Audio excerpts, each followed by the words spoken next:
ওয়ালা তানসা নাসিবাকা মিনাদ দুনিয়া, আল্লাহ বলছে দুনিয়ার প্রয়োজন ভুলে যেও না বান্দা। আমি বাদ দিতে বলি না, আল্লাহ তো দোয়া শিখাইছে, রব্বানা আতিনা ফিদ দুনিয়া হাসানা। তাহলে দুনিয়া বাদ দিতে বলছে আল্লাহ? না না না, বলছে হাসানা। আল্লাহকে এভাবে বলো, মাওলা তামাম দুনিয়া আমার লাগবে না, ওটুকু দুনিয়া দেন যেটুকু দুনিয়া হাসানা, ওইটুকু সম্পদ দেন যেটুকু পবিত্র, ওই রকম একটা বিবি দেন যে নেককার, ওই রকম সন্তান দেন যে সন্তান আপনাকে সেজদা করে, ওই রকম সম্মান দেন যে সম্মান আখিরাতের কাজে লাগে, ওই রকম ব্যস্ততা দেন যে ব্যস্ততা দ্বারা ইবাদত আমলের নেকি কামানো যায়, ওই রকম অবসরটুকু দেন যেটুকু অবসরে আপনার জিকির করা যায়, অর্থাৎ যা কিছু দ্বারা আমার আখিরাত বয়ে আনে এমন দুনিয়া আমারে দেন। তামামটা লাগবে না মাওনা, পুরোটা দিয়ে কিরম। ওয়াফিল আখিরাতি হাসানা, আখিরাতও যা উত্তম তাই দেন। তাহলে দুনিয়া বাদ দিতে বলছে না, আখিরাত ভুলতে নিষেধ করছে। আমরা তো এটাই বলতে চাই, দুনিয়া করো না ভাই, কোনো সমস্যা কি? আল্লাহকে ছেড়ে দিলা কেন? হালাল হারাম ছেড়ে দিলা কেন? এরম শুরু করলা কা? সুদও খাও, কিস্তিও নাও, মিথ্যাও বলো, ওজনও, কথায় কথায় হাসতে হাসতে মিথ্যা কথা বলো, হাসতে হাসতে ওজনে কম দেয়, হাসতে হাসতে সুদ খাইতেছে, সুদের লেনদেন করতে। আস্তাগফিরুল্লাহ। আরে বেটা, মনোজন কামড়াইয়া দুনিয়াটা সিরালাইবে সব কিছু খাইয়া, এরপরে শেষ বয়সটা ভেজিটেবল খায়। আচ্ছা, আরে দুইটা রুটি খায়, দুইটা রুটি আর ভেজিটেবল। ভেজিটেবল কন কীর্তেন শাকে না কইবেন? হ্যাঁ, ভেজিটেবল কইলে কি একটা বিরাট কিছু হয়ে যায়নি? এটা শাক। ওই কথা বলেন না কেন? ভেজিটেবল বললে এটা কি আলগা কিছু? ভেজিটেবল কইলে এটা গরুর গোস্ত, এটা তো মূলের আগে, এটা পাট শাক আর কি, কলমি শাক আর কি। তো এইটাই তো আর কি। তো এটা তো আমাকে বাপসা ছাড়াও খায়। তা স্যারে আপনি ভেজিটেবল খান? স্যারে ডাক্তার নিষেধ করে দিচ্ছে, স্যারে এখন শুধু ভেজিটেবল খায়। স্যারে দুইটা রুটি খায়। হ্যাঁ, এই জন্য একটা আশ্চর্য হাদিস শুনে, নবী সাল্লাল্লাহু আলাইহি সাল্লাম খাবার গ্রহণ করে যেই দোয়াগুলো পড়তেন, এই দোয়াগুলোর মধ্যে একটা দোয়া এটাও ছিল যে নবীজি একটা দোয়া করতেন, আল্লাহ আপনার শুকরিয়া প্রশংসা আদায় করছি, আপনি আমাকে হালাল উপার্জনের তৌফিকও দিয়েছেন, আবার সেই উপার্জনগুলো বক্ষণ করার তৌফিকও দিয়েছেন। আলহামদুলিল্লাহিল্লাযী আত'আমানি হাদা ওয়া রাযাকানিহি মিন গায়রি হাওলিন মিন্নি ওয়ালা কুওয়া। এটা একটা দোয়া। আর একটা দোয়া তো আপনারা সবাই পারেন, আলহামদুলিল্লাহিল্লাযী আত'আমানা ওয়া সাকানা ওয়া জাআলানা মিনাল মুসলিমিন। এটাও একটা কমন দোয়া, ওইটাও দোয়া। মানে একটা হলো উপার্জন করতে পারছি, আবার খাইতেও পারছি।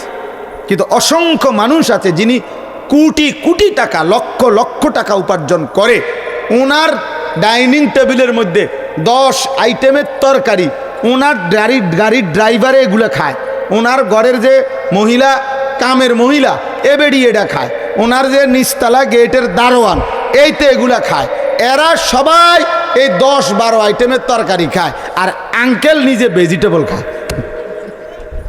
আউযু বিল্লাহি মিনাশ শাইতানির রাজীম।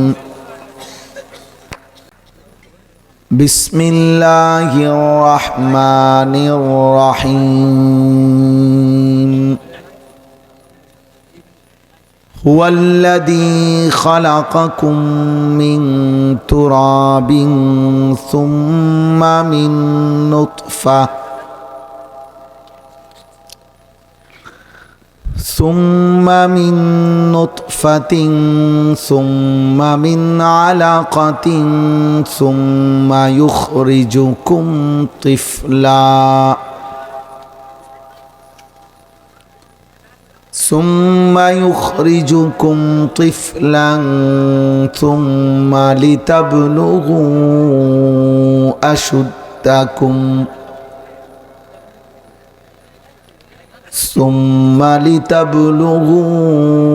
أشدكم ثم لتكونوا شيوخا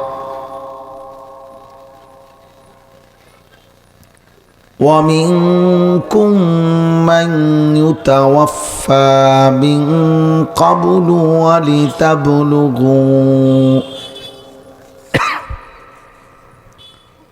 وَلِتَبْلُغُوا أَجَلًا مُّسَمًّى وَلَعَلَّكُمْ تَعْقِلُونَ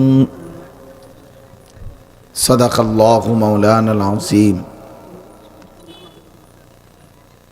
وقال نبينا صلى الله عليه وسلم نعمتان مغبون فيهما كثير من الناس الصحة والفراغ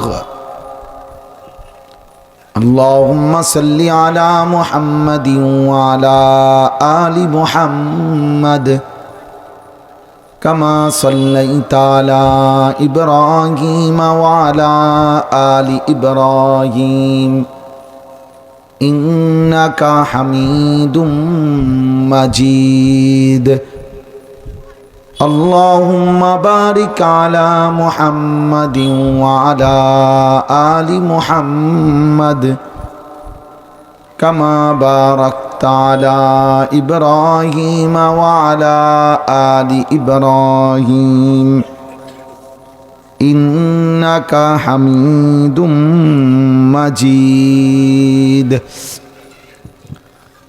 سبحانك لا علم لنا إلا ما علمتنا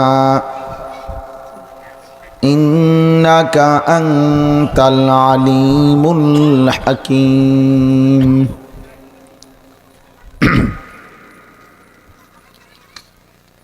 الحمد لله আল্লাহ পাক রব্বুল ইজ্জত জুল জালাল ওয়াল ইকরামের ফজল করম রব্বুল আলামিনের অপরিসীম ইহসান মেহেরবানি দয়া আল্লাহ তাআলা আমাদেরকে আজ 26 অক্টোবর 2025 রোজ রবিবার টাঙ্গাইল বাসাইল একডালা গোয়ালপাড়া যুব সমাজ এর উদ্যোগে আজকের এই মোতাবারক দ্বিতীয় বার্ষিক ওয়াজ মাহফিলে আল্লাহ তাআলাই আমাদেরকে আসবার বসবার আল্লাহর জন্যই জমা হওয়ার তৌফিক দান করেছেন আলহামদুলিল্লাহ। প্রিয় ভাই বাবা নওজোয়ান সবাইকে বলি, প্রথম কথা হলো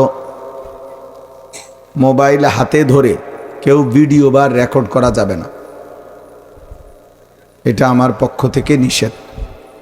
কোনো রকম হাতে মোবাইল ধরে রেখে ভিডিও ছবি মোবাইল রেকর্ড কিচ্ছু করা যাবে না, আমি এটা স্পষ্ট নিষেধ করলাম। ছোট বড় সবার জন্য, হুজুর পাবলিক সবার জন্য বললাম। মূলত আল্লাহর কথা মনোযোগ দিয়ে শুনতে হয়, এটা আল্লাহর কথা শুনবার আদব। কোরআনুল কারীমের মধ্যে আছে ফাসতামিউ লাহু ওয়া আনসিতু।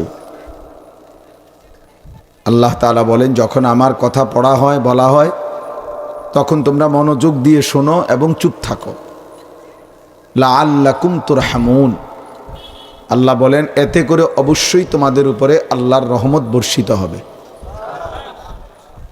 আর রহমত বর্ষিত হবে মানে কি? মানে হলো আল্লাহ তাআলা আমল করার তৌফিক দান করবে, এটা গুরুত্বপূর্ণ। এই জন্য মনোযোগের জন্য, একাগ্রতার জন্য এই মোবাইলটা হাতে থাকা এটা ক্ষতিকর। অর্থাৎ মোবাইলটা থাকলে মোবাইলকে কথাই বারবার মনে পড়ে, এতে করে দিল জমে না, নিজের দিলের মধ্যে কথা ঢোকে না। ওলামায়ে কেরামের চোখের দিকে তাকায়া পুরা মনোযোগ দিয়ে শুনলে, এটা পরীক্ষিত কথা, যে অভিজ্ঞতা লব্ধ বুজুর্গানে দ্বীনের কথা হলো এতে করে মানুষের জিন্দেগি পরিবর্তন হয়, ধীরে ধীরে বদলায়।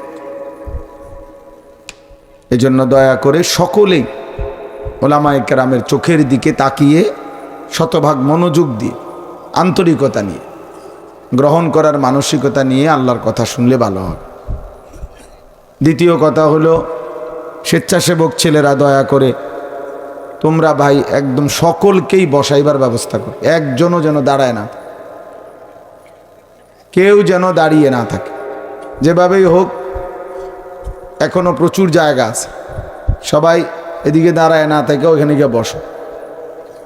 যাও ভাই যাও, এই পাঞ্জাবিওয়ালা হুজুর সরো, ওইদিকে বসো গিয়ে।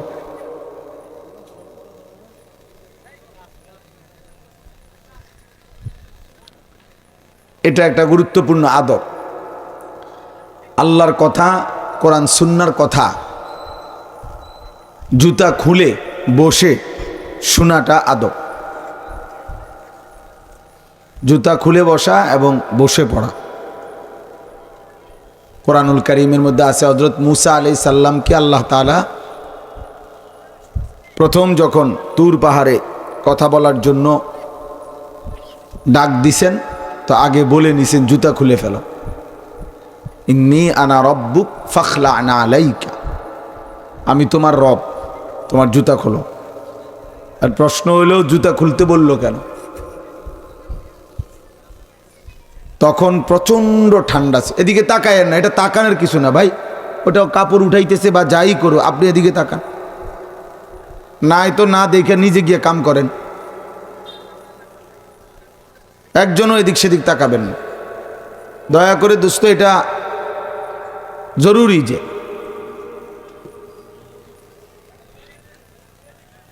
জি, তো মুসা আলাইহিস সালাম আল্লাহ তাআলা যখন উনি তুর পাহাড়ে গেছেন, তো কোরআনুল কারীমের সূরা তাহার মধ্যে আছে, তখন প্রচন্ড ঠান্ডা ছিল, ভীষণ ঠান্ডা।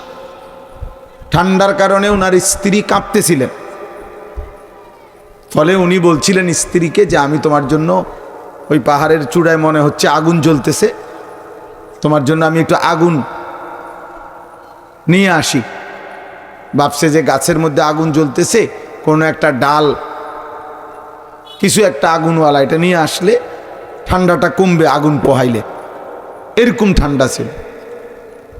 তাহলে এতটা প্রচণ্ড ঠান্ডা, বরফে ঢাকা, তবুও আল্লাহ তাআলা বলছেন তোমার জুতা খুলে ফেলো। এবং এ কথাও স্পষ্ট যে কোনো নবীর চাইতে কোনোভাবেই পাহাড় দামি হইতে পারে না, নবী দামি। কাজে তুর পাহাড় মুসা আলাইহিস সালামের চাইতে কি হইতে পারে না? দামি হতে পারে না, নবী দামি। তাহলে এইটাও কারণ না। এবং প্রচণ্ড ঠান্ডা, স্বাভাবিক যে না প্রচণ্ড গরমের কারণে জুতা খোলো, এটাও না, বরং কারণ কি? এর পরের আয়াতে আছে, ও আনাখতারতুকা, আমি আল্লাহ তোমাকে বাছাই করেছি, ফাসতামি' লিমা ইউহা, অতএব তুমি আমি যা ওয়াহি করব, আমি যা কথা বলবো তা তুমি মনোযোগ দিয়ে শোনো। তাহলে এই যে আল্লাহর কথা শুনবার জন্য আল্লাহ আগে বলছে জুতা খোলো। এই জন্য আমাদের কওমি মাদ্রাসায় যুগ যুগ ধরে 5 বছরের 6 বছরের নুরানির বাচ্চা, তাকেও আমরা জুতা খোলা অবস্থায় বসে সমান জায়গায় পড়াই। আবার দাওরায়ে হাদিস পড়ে মাস্টার্স লেভেলের ছেলে, 25 বছরের ছেলেও জুতা খোলা অবস্থায় সমান জায়গায় কিতাব পড়ে। এটা আদব। এজন্য কোরআন সুন্নাহর ইলম আর বাংলা অঙ্ক ইংরেজি সমান না। কোরআন সুন্নাহর ইলমের জন্য তহারত, পবিত্রতা, এটা খুব জরুরি। আদব, এটা খুব জরুরি, খুব জরুরি। এজন্য বাংলা অঙ্ক ইংরেজি বই পড়তে টিচারও খবর নেয় না যে তার ওযু আছে না নাই, পেশাব করে পানি নেয় না না নেয়, কিন্তু আমরা এটা খেয়াল করি। আমরা 6 বছরের বাচ্চাকেও বুঝাইতে বলি, শিখাই মাদ্রাসায় যে টয়লেট পেপার ব্যবহার করতে হবে, পানি ব্যবহার করতে হবে, ওযু করতে হবে। আমার ছোট ছেলে, আমি নিজে দাঁড়ায় থেকে থেকে ওযু শিখাইছি ওরে। তাইলে এই জন্য বললাম এটা জরুরি বিষয়। তহারত জরুরি, পবিত্রতা।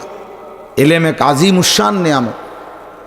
কোরআন সুন্নাহর ইলম এই কায়নাতের মধ্যে সর্বশ্রেষ্ঠ নিয়ামত।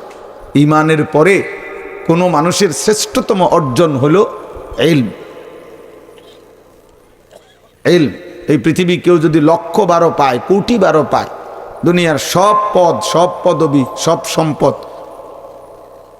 তার চাইতে ইলমের এক শব্দ কোরআনের হাদিসের এক অক্ষরের দাম তার চাইতে বেশি। এটাই সত্য, এটা গায়ের জোরের কথা না, এটাই বাস্তব কথা। অতএব আজকে একদিনের জন্য বললাম না দোস্ত, এটা সবার জন্য দরকার।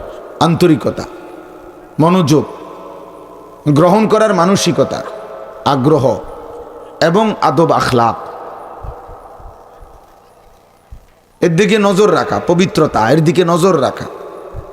এরপরে ইলম হয়, কোরআন সুন্নাহর ইলম আসে, ইলম আসে।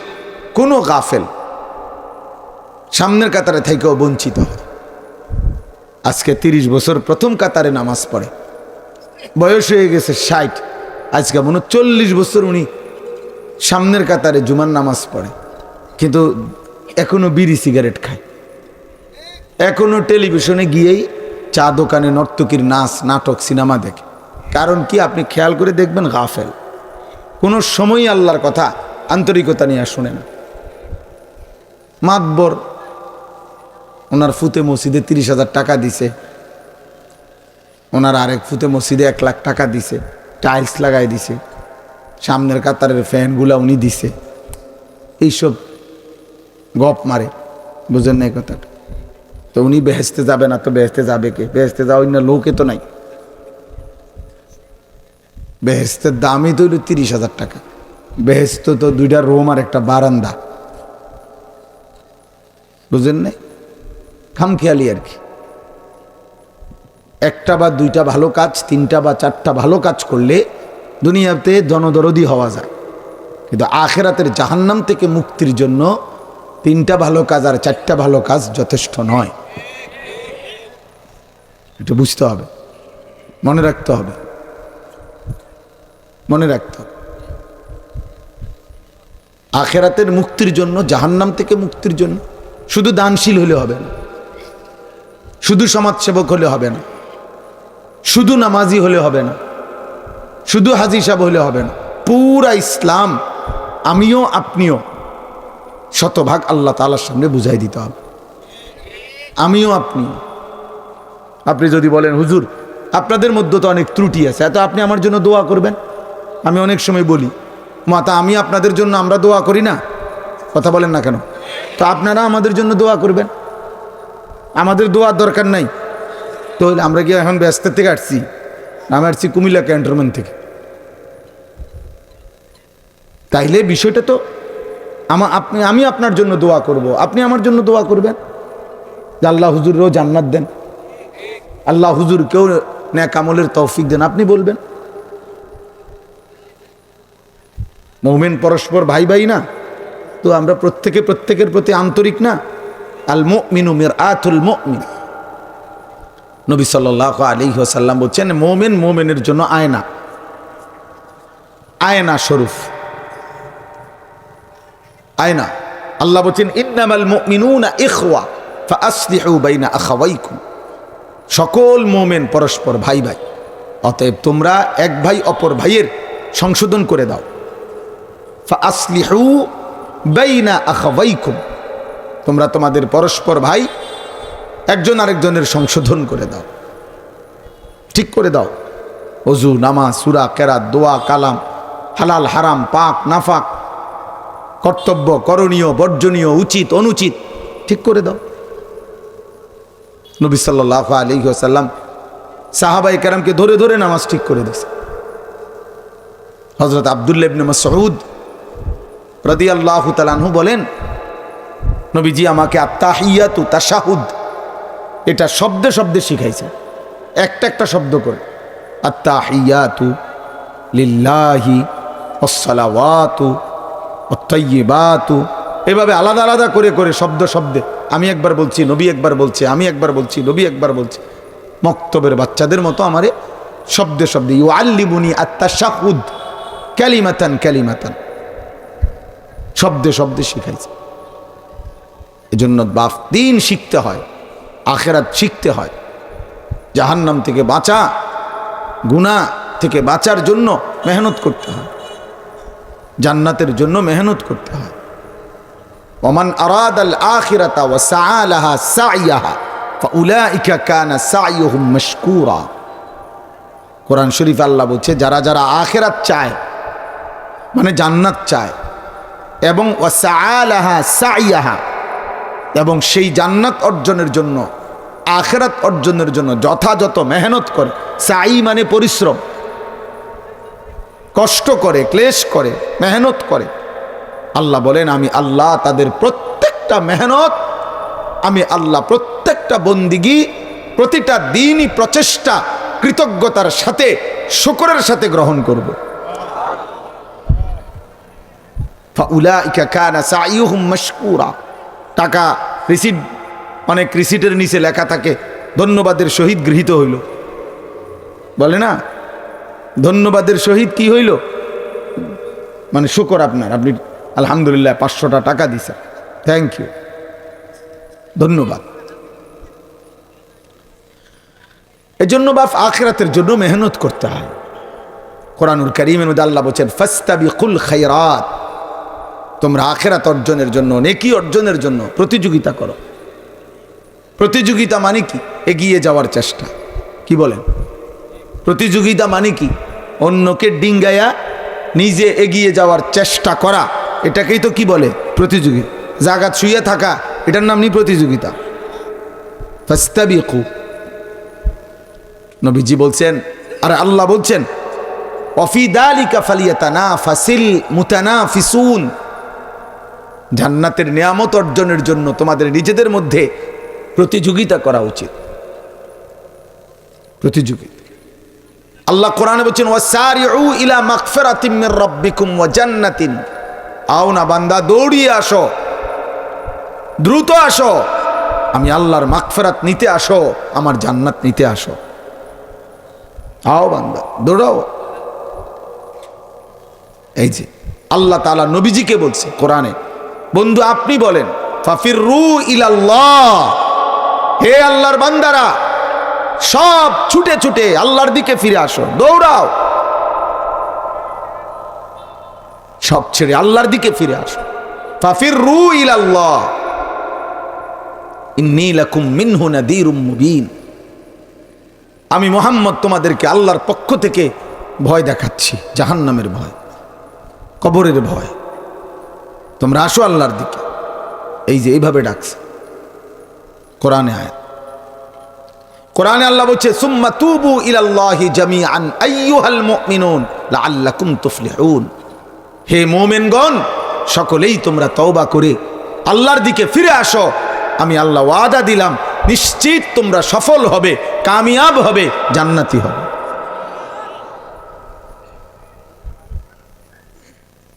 কোরআনুল কারীম আল্লাহ বলছে ওয়া আনিবু ইলা রাব্বিকুম ওয়া আসলিমু লাহ, তোমরা তোমাদের রব আল্লাহর দিকে ঝুঁকে পড়ো এবং তোমরা তোমাদের আল্লাহর সামনে নিজেকে সমর্পণ করো। এখানেই নিরাপত্তা, এখানেই স্বাভাবিকতা। বাটফারি সিটারির মধ্যে আসলেই সুখ নাই। প্রত্যেক সিটার অনেক কৌশল করতে হয়, প্রত্যেক মিথ্যাবাদী অনেক নয়সই করতে হয়, কষ্ট বেশি।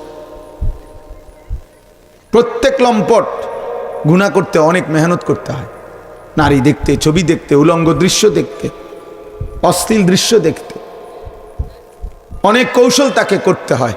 শেষ পর্যন্ত মরিচিকা ছাড়া, শেষ পর্যন্ত ধোঁকা ছাড়া আর কিছুই মেলে না, আর কিছুই মেলে না। আল্লাহ তাআলা কোরআনুল কারীমের মধ্যে বলছে সমস্ত নাফরমানের আমল, সমস্ত পাপী বেঈমান তাদের যাবতীয় আল্লাহকে বাদ দিয়ে, দ্বীনকে বাদ দিয়ে, কোরআনকে বাদ দিয়ে, রাসূলুল্লাহ সাল্লাল্লাহু আলাইহি সাল্লামের আমলকে বাদ দিয়ে আল্লাহ তাআলা নিজে বলছেন কোরআনে, দোস্ত তাদের আমল কেমন, তাদের মেহনতগুলো কেমন। আল্লাহর হুকুম বাদ দিয়ে দ্বীনকে বাদ দিয়ে যত চেষ্টা, ফিকির, যত কৌশল, যত বুদ্ধি, সব কারামাদিন ইশতাদ্দাত বিহির রিহু ফি ইয়াউমিন আসিফ। আল্লাহ বলছে যেমন কেউ ছাই চুলার, ওই যে লাকড়ির চুলা রান্না বান্না করলে যে কি হয়, এই ছাই কেউ যদি রাস্তার মুখোমুখি একবারে স্তূপ দিছে মনে করেন, অনেক বড় ছাইয়ের স্তূপ, আল্লাহ বলেন হঠাৎ করে এক পলক বাতাস আসছে জোরে, এক পলকেই 2-4-5 মিনিটের ভিতরেই তখন এই সবগুলো ছাই উড়ে কোথায় যে উড়ে গেল, ছিন্ন ভিন্ন হয়ে গেল। আল্লাহ বলছে সমস্ত বেঈমান নাফরমান পাপীর সারা জিন্দিগির কর্মকাণ্ড ওই স্তূপকৃত ছাইয়ের মতো এক বাতাস এসে যা উড়িয়ে দেয়। কোরআন শরীফের আয়াত। কি চমৎকার উদাহরণ। আল্লাহ বলছে ধোঁকা খাইস, ধোঁকা। 40 বৎসর সুদের টাকা, কিস্তির টাকা, হারামের টাকা, 2 নম্বরই টাকা, ওজনে কম দিয়া টাকা এতভাবে জমাইয়া 40 বছর পরে হলো জিফুত বউয়ে কয় এ তার সংসারে আইয়া জীবনের সুখ কিছু পাইলাম না। আরে ডাকাত, এত মিথ্যা কথা কার লাগে কইলাম? তাই তুই বেডি অন এটা কও।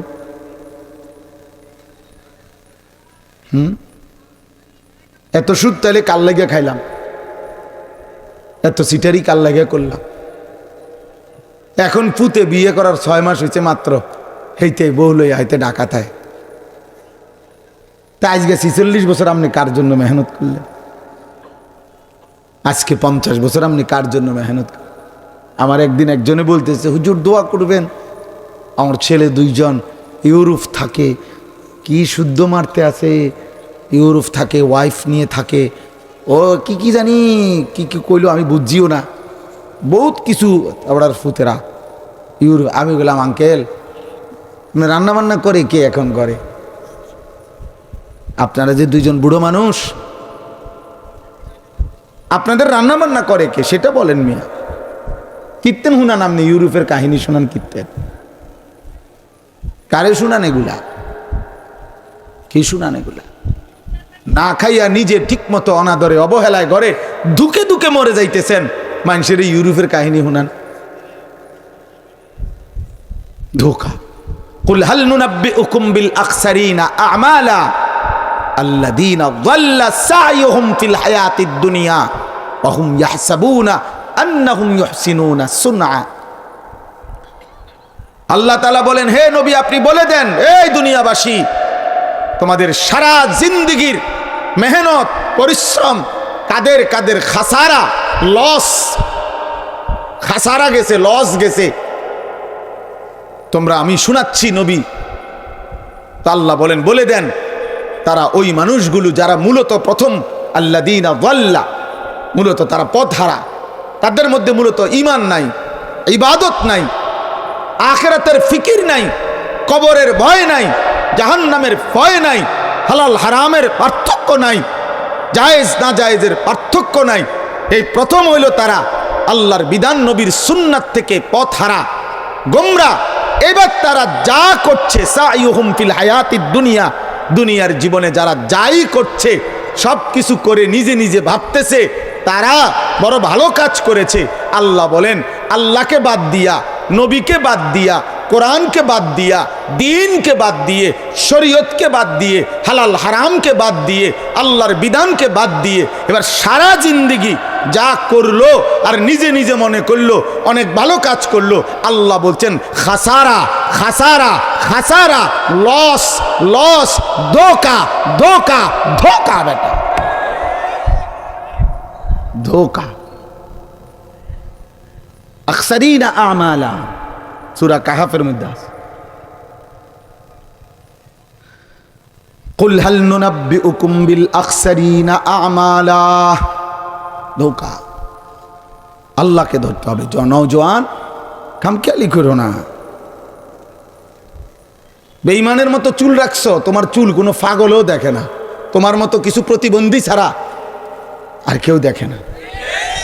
তোমার মতো কিছু প্রতিবন্ধী, গুনাহ করতে করতে যার আকল নাই, নারী দেখতে দেখতে যার আকল নাই, উলঙ্গ ছবি দেখতে দেখতে যার বুদ্ধি বিবেচনা নাই, যে তার মনিব চেনে না, যে বানানেওয়ালা চেনে না, যে হালাল হারাম চেনে না, একবেলা ঠিকমতো পেশাব করে পানি নেয় না, টয়লেট পেপার ব্যবহার করে না, 365 দিনে খোদার 1 বছরে কোনো দিন ফজরের নামাজ পড়ে না, এমন কিছু হাইওয়ান, এমন কিছু চতুষ্পদ জন্তুর মতো প্রাণী হয়তো তোমাকে একটু বলছে দোস্ত তোরে সেরকম লাগে, কোনো ভদ্র বিবেকবান ইমানদার ইমান আমলওয়ালা মানুষ তোমাকে ভালো বলে না। ওরা তোমার প্রতিবন্ধী, ঈমান আমলের প্রতিবন্ধী, বুদ্ধি প্রতিবন্ধী। ওরা যাদের বিবেক তাদের আখিরাত চিনায় না, যার আকল তাকে আল্লাহ চিনায় না, খুদার কসম সে মাতাল, সে প্রতিবন্ধী, হয় তার সিরা, ওর কোনো আকল নাই। বাকি দুনিয়া, বাকি পড়া, বাকি সার্টিফিকেট না হলেও দুনিয়া মিলে। বহু মূর্খ বকলম, নাম দস্তখত করতে জানে না, টিপসই দেয়, টিপসইও দিতে পারে না, আরেকজনের দৈরা দন লাগে। এমন মানুষেরও কোটি কোটি কোটি টাকার মালিক এমন হাজার হাজার লাখ লাখ মানুষ আছে। আপনি লাগলে আমার লগে চলেন, আমি দেখাই। আমরা কুমিল্লা দেখাম, আমরা এলাকায় আছে হাজার হাজার কোটি টাকার মালিক বেটা। তার ঢাকা শহরে আমাগো এলাকার একজন আছে, ওনার একটা মডেল টাউনের মালিক, একটা বিল্ডিং না, মডেল টাউন একটা বিল্ডিং রে কয় না, মনে করেন 50-100টা ভবন নিয়ে বিশাল বড় এরিয়া নিয়ে দুনিয়া লইয়া বেটার বিরাট মডেল টাউন, সেইটার মালিক। সে এমন একটা কোম্পানির মালিক, আমি ইচ্ছা তার এই কোম্পানির এত পরিচিতি, ওই জায়গাটার নাম হয়ে গেছে তার কোম্পানির নামে। বাস স্টেশনে বাস থামে ওই নামের উপরে। কথার কথায় বললাম, তাইলে সে কোটি কোটি টাকার মালিক, মূর্খ একদম বকলম। তার অধীনে পিএইচডি হোল্ডার চাকরি করে, মানে তার অধীনে পিএইচডি ডিগ্রিধারী ব্যক্তি ওনারে বস কয়, স্যার কয়, স্যার জি জি স্যার জি জি স্যার জি, ওই স্যারও বোঝে না, কিচ্ছু বোঝে না, ওই সরু সরে তো চেনে না, ও স্যার কিতা বুঝবে। অত টিপসই দিতে আরেকজনের দৌড়ে দেওয়ান লাগে। আল্লাহ তাকে দুনিয়া দেয় নাই, বলেন না কেন? আল্লাহ তাকে দুনিয়া দেয় নাই, এজন্য দোস্ত আমার, দুনিয়া মিলে গেল তো কিছুই মিলল না, আখেরাত মিলল তো অনেক কিছু মিলল, সব মিলল। মুজাহিদ আজম আল্লামা শামসুল হক ফরিদপুরি রহমতুল্লাহ বলতেন, তুমি আল্লাহকে পেয়েছ, সবই পেয়েছ, তুমি আল্লাহকে পাওনি, কিছুই পাওনি। আমার শায়েখ আল্লামা মুফতি মুশতাকুন নবী কাসিমি হুজুর বলেন, আল্লাহকে পেয়ে যদি কেউ গোটা দুনিয়াও না পায়, খোদার কসম সে কিছুই হারায়নি। আর আল্লাহকে না পেয়ে কেউ যদি গোটা দুনিয়াও পায়, আল্লাহর কসম সে কিছুই পায়নি। হাকিমুল উম্মত মুজাদ্দিদুল মিল্লাত হযরত মাওলানা শাহ আশরাফ আলী থানভী রহমতুল্লাহর বিখ্যাত খলিফা ছিলেন খাজা আজিজুল হাসান মজজুব রহমতুল্লাহ আলাই, এক মহান বুজুর্গ ছিল এই উপমহাদেশে। তিনি বলতেন, আগার একটু নেহি মেরা তো কোই শাই নেহি মেরি, जो तू मेरा तो सब मेरा, फलक मेरा जमी मेरी। আল্লাহ আপনি যদি আমার একজন না হন, আমার তো আর কিছুই নাই, আর যদি আপনি আমার হয়ে যান, সবই আমার, আসমানও আমার, জমিনও আমার। जो तू मेरा तो सब मेरा, যখন আপনি আমার, সবই আমার। এজন্য আবারও বলছি, বাপ আমার, ভাই আমার, বন্ধু আমার, শুধুমাত্র একটা মাহফিলের জন্য আমি আসি নাই, শুধুমাত্র এই জন্য আসা না যে ওয়াজ করলাম, এতটুকু। আমরা ভাবনা জাগাইতে আসছি, ফিকির জাগাইতে আসছি। এই জন্য বলছি যে মোবাইল বন্ধ করো, চোখের দিকে তাকায়া শোনো, আন্তরিকতা নিয়ে শুনলে ইনশাআল্লাহ বরকত হবে। বিবেকের যদি দংশন না আসে, সামান্যতম অনুভূতি যদি না জাগে, দোস্ত আমার, এই ইন্তেজামের মধ্যে কি ফায়দা? এই বলা, এই শোনা, এই আয়োজন, এই দৌড়ঝাঁপ, এই লাফালাফি ফালাফালি, এই বাতি, এই লাইট, এই প্যান্ডেল, এই সামিয়ানা, কিন্তু দেখার বিষয় হলো অর্জন কি। কারো মধ্যে যদি কোনো ফিকির না আসে, কেউ যদি একটু না ভাবে, আখেরাত নিয়ে না ভাবে, কবরের কথা না ভাবে, নিজের জিন্দিগি নিয়ে না ভাবে, সামান্যতম বিবেকের দংশন, বিবেকের টানাপোড়েন, হৃদয়ের মধ্যে যদি কোনো অস্থিরতা না জাগে, আহা কি করছি, কি করা উচিত, যিনি আমার সৃষ্টিকর্তা তিনি আমাকে কি বললেন, আমি কি করলাম, এতটুকু বোঝাপড়া যদি না হয়, তাহলে তো কোনো সার্থকতা নাই, তাহলে তো কোনো সার্থকতা নাই। আপনারা আমারে সবাই চিনলেই কি লাভ, আমি আপনাকে সবাইরে চিনলেই কি লাভ বলেন? আমারে যদি 1 কোটি মানুষ চিনে, আমার কবর রাজাব মাফ তো আমি এটা কিনব, আমি এই জনপ্রিয়তা দিয়া কি করব? আমি তো ভোটে খারাইছি না, এলাকাতেও না, এখানেও না, আমার কোনো মার্কা নাই। তাইলে বলেন, আমাকে যদি 10 কোটি মানুষও চিনে, আপনাদের কারো কবরের আযাব মাপ, তো আপনারা লাফাইয়া লাভ কি? আমারে চিনলে আপনার লাভ কি? জনপ্রিয়তা দিয়ে আখিরাতের দৃষ্টিতে কারো ফায়দা নেই। দুনিয়াবি বিষয় হলো অন্য বিষয়, কিন্তু জনপ্রিয়তা দিয়ে আখিরাতের কোনো ফায়দা নেই। ঈমান আমলের ভিত্তিতে ফায়দা। আমি সেজদা দিলে আমার লাভ, আপনাদেরও লাভ। সেজদা দিলে আপনারা, একটা গুনাহ ছেড়ে দিলে আমারও লাভ, আপনারও লাভ। একটা গোলামি করলে, আল্লাহ তাআলার হুকুমের আনুগত্য করলে আমারও লাভ, আপনারও লাভ। ইমামেরও লাভ, মুসল্লিরও লাভ, খতিবেরও লাভ, পীর সাহেবেরও লাভ, মুরিদ সাহেবেরও লাভ। কারণ বাপ, এটাই সত্য যে মাঠে আপনারা দাঁড়াবেন ওই মাঠে আমরাও দাঁড়াবো। যে মালিকের কাছে আপনারা হিসাব দিবেন ওই মালিকের কাছে আমরাও হিসাব দেব। যেই ফুলসেরাত আপনারা পার হইতে হবে ওই ফুলসেরাত আমাদেরকেও পার হইতে হবে। যে কবরে আপনারা যাবেন ওই কবরে আমরাও যাব। যেই মিজানের পাল্লায় আপনাদের আমল ওজন হবে ওই মিজানের পাল্লায় আমাদের আমলও ওজন হবে। অতএব এক মাঠে একসাথে একই দিনে আমাদের সবাইকে দাঁড়িয়ে মহান মালিকের কাছে হিসাব দিতে হবে।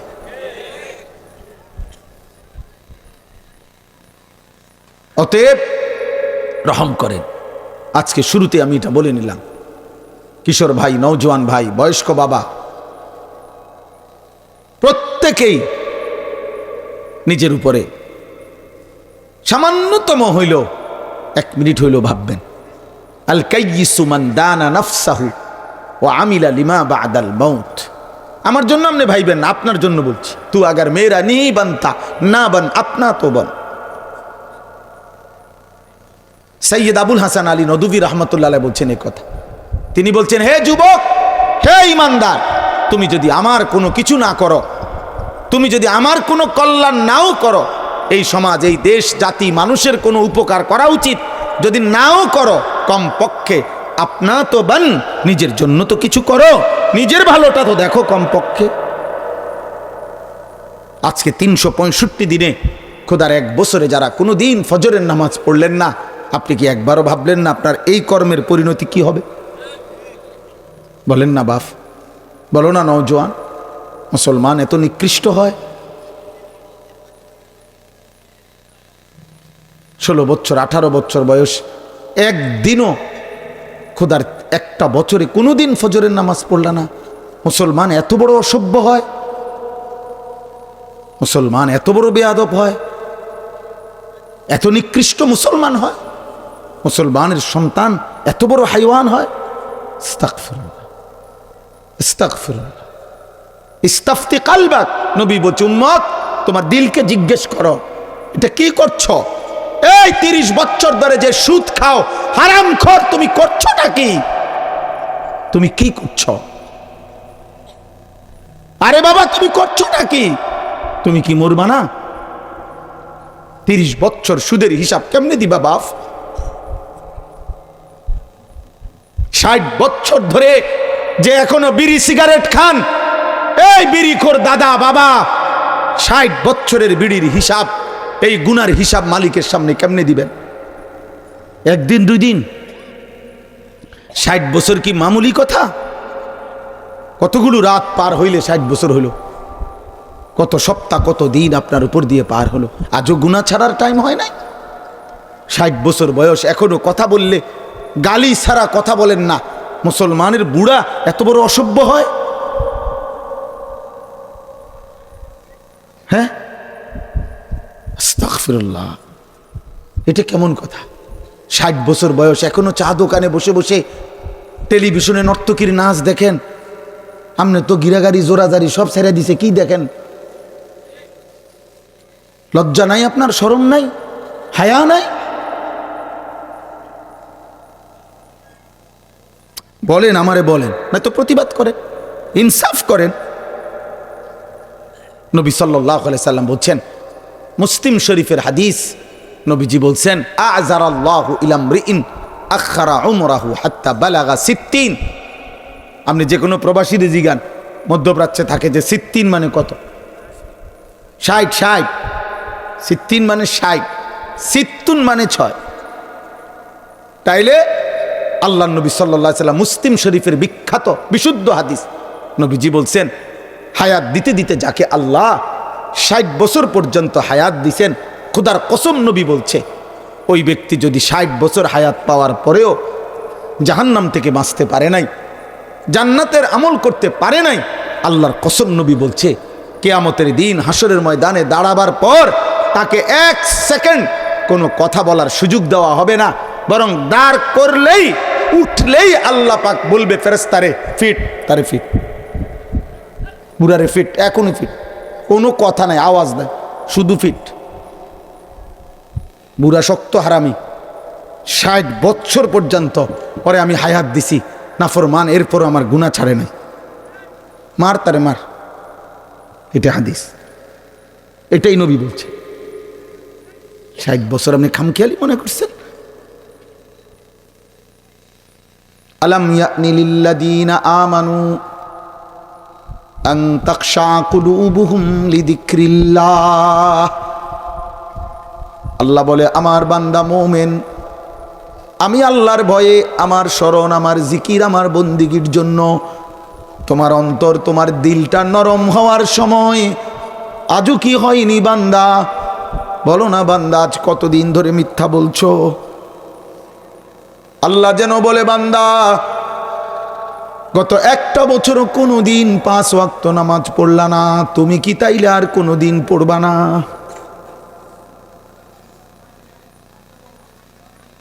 আল্লাহ যেন ডাক দিয়ে বলে হে আমার মুমিনা ইমানদার বান্দি, আজকে 20টা বছর ধরে লাগাতার তুমি বেপর্দা। আমি তো আল্লাহ নিষেধ করেছিলাম তোমাকে বেপর্দা হতে, আমার বন্ধুকে দিয়ে তো 23 বছরে নিষেধ করেছিলাম। বলো না মুমিনা নারী, তুমি কি তাহলে আর পর্দা করবা না? গত 40 বছর ধরে যে হারাম রোজগার করে, আল্লাহ যেন ডাক দিয়ে বলে আর শাজিম থেকে বান্দা, তাহলে তোমার কি আর কোনো দিন সময় হবে না? তুমি কি তাহলে এই নাফরমানি ছাড়বা না? আমরা তাফসিরে পড়ছি সমরকন্দ রাশিয়া অঞ্চলে পূর্বে জামানায়, আজ থেকে মনে করেন 700 বছর আগে, 800 বছর আগে, একজন বিশ্ববিখ্যাত বুজুর্গ ছিলেন ফুজাইল ইবনে ইয়াজ রাহমাতুল্লাহ, বড় আউলিয়াদের সর্দার ছিলেন ফুজাইল। ওলামায়ে কেরামের কাছে ওনার নাম প্রসিদ্ধ। এই ফুজাইল ইবনে ইয়াজ নামে একজন ব্যক্তি ছিলেন, আউলিয়া ছিলেন, বহুত বড় আল্লাহর ওলি ছিলেন। শেষ জীবনটা তিনি মক্কা শরীফ আল্লাহর ঘরের কাছে আজীবন মৃত্যু পর্যন্ত কাটাইছেন। কিন্তু প্রথম জীবন তিনি লম্বা সময় তিনি ছিলেন ওই সমরকন্দ রাশিয়ার একটা জায়গা, ওই জায়গার সবচেয়ে বড় ডাকাতের সর্দার ছিলেন এই ফুজাইল। আমার কাছে আরবি নির্ভরযোগ্য কিতাব থেকে বলতেছি দোস্ত, শুধু গল্প বলার জন্য বলছি না। আমার কাছে একটা কিতাবের মধ্যে আমি পড়ছি আরবি কিতাবে, আজ-জুহাদু মিআতুন, দুনিয়া বিমুখ 100 মনীষী, এই বইয়ের নাম। তো ওইখানে আছে যে উনি ডাকাতের সর্দার ছিল।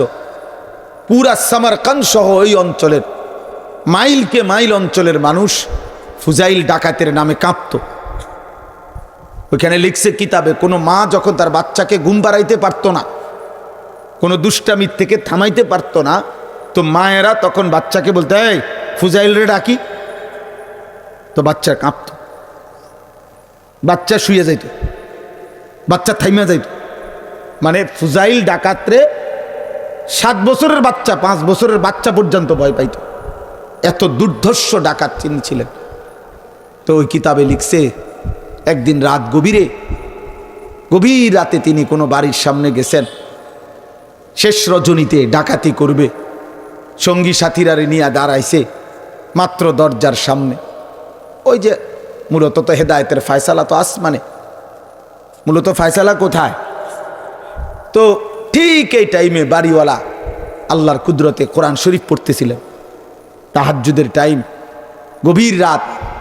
এই ফুজাইল ইবনে ইয়াজ ডাকাত সর্দার তিনি যখন এই দরজার সামনে দাঁড়াইছেন, তখন শুনতেছেন ঠিক ওই টাইমে আল্লাহর কুদরতে তিনি পড়তেছিলেন ওই বাড়িওয়ালা, আলাম ইয়ানি লিল্লাযীনা আমানু আন তাখশা কুলুবুহুম লিযিকরিল্লাহ, এই আয়াত সূরা হাদীদের আয়াত।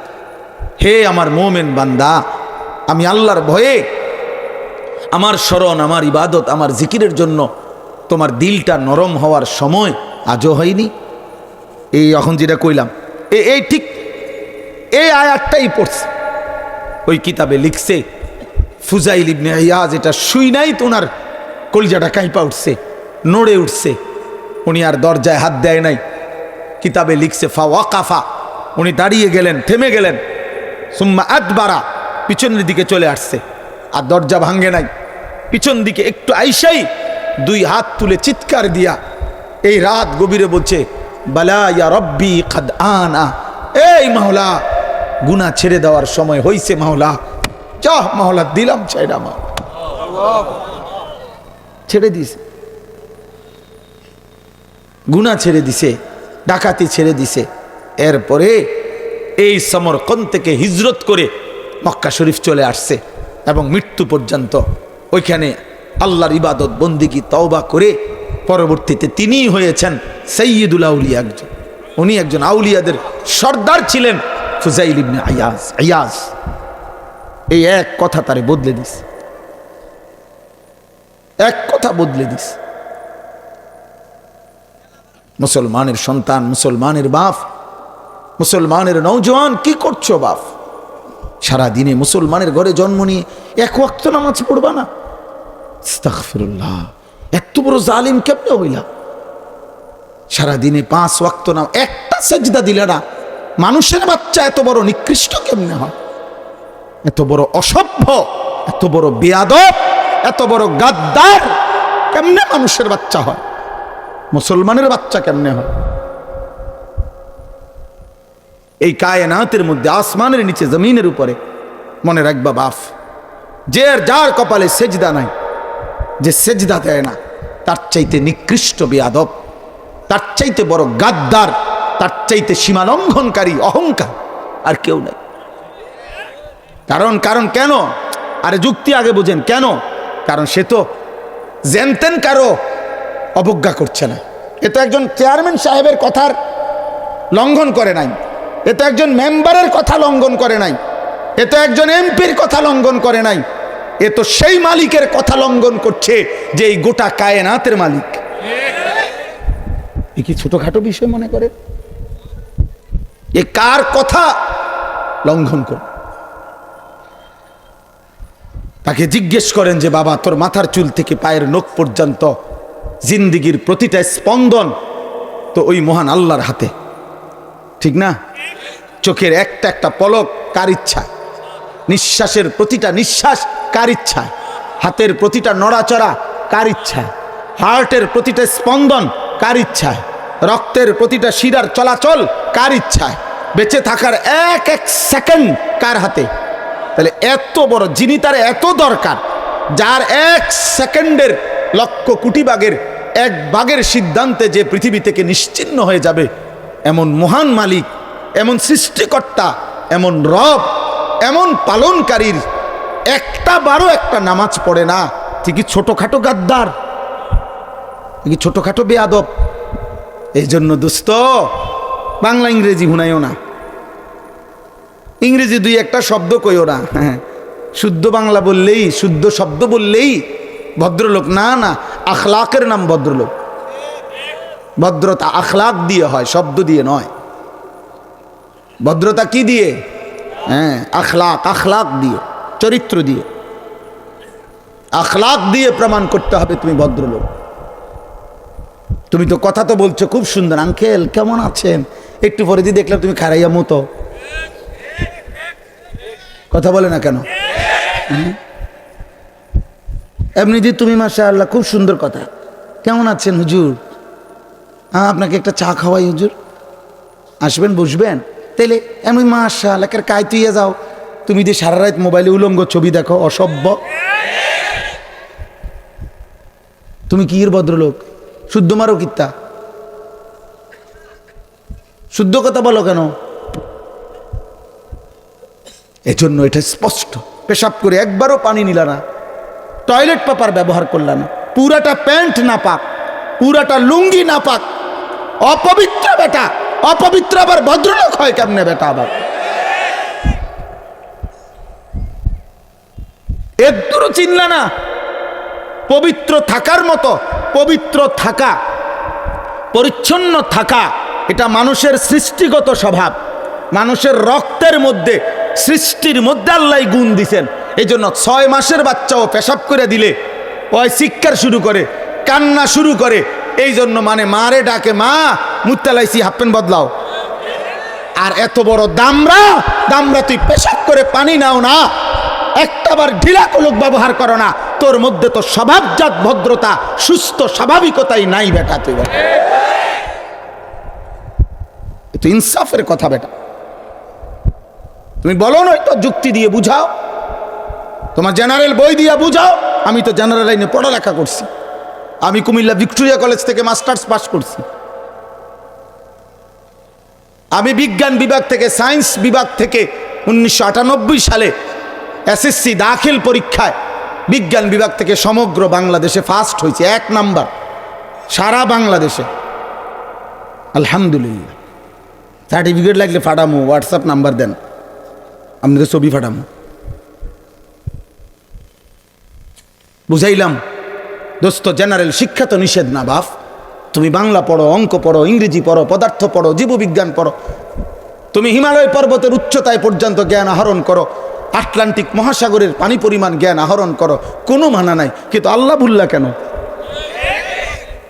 নামাজ ভুললা কেন? মালিক ভুলে গেলা কেন? সৃষ্টিকর্তা ভুলে গেলা কেমনে? হালাল হারাম ভুলে গেলা কেমনে? তুমি মুসলমান না? পাক নাফাক ভুললা কেমনে? ইজ্জত সম্ভ্রম ভুললা কেমনে? মুসলমানের ঘরে জন্ম নিয়ে ঘন্টার পর ঘন্টা, দিনের পর দিন পরের নারী দেখো কেন? অস্থির ছবি দেখো কোনো বাপ? এক ওয়াক্ত নামাজ পড়ে থাকো কিভাবে? আজকে নিয়ত করো। নওজোয়ান ভাই, তোমাদেরকে বলছি, 30 বছরের নিচে যাদের বয়স, তোমরা হাত তোলো তো। 30-এর নিচে যাদের বয়স, মাশাআল্লাহ, অনেক, আলহামদুলিল্লাহ, হাত নামান।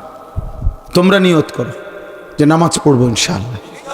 এটা তোমার আত্মসম্মান, এটা তোমার প্রেস্টিজ কনসার্ন, এটা আত্মমর্যাদা বেটা, এটা গায়রত, এটা আত্মসম্মান বেটা,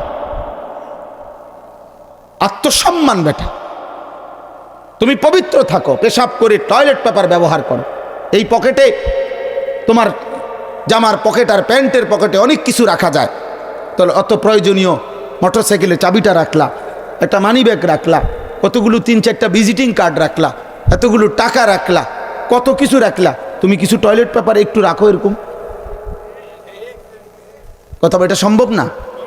দেখি একটা টয়লেট পেপার এতটুকু, দেখি সিমেন্টের বস্তা যে মাথাত লই আড়ন লাগবে, তাইলে তুমি রাখো, তুমি পবিত্র থাকো। এ তো সুস্থতা মানুষের, এ তো স্বাভাবিকতা, এ ভদ্রতা, এ আখলাক, এটা আখলাক। ইন্নাল্লাহা তাইয়্যিব লা ইয়াকবালু ইল্লা তাইয়্যিবান।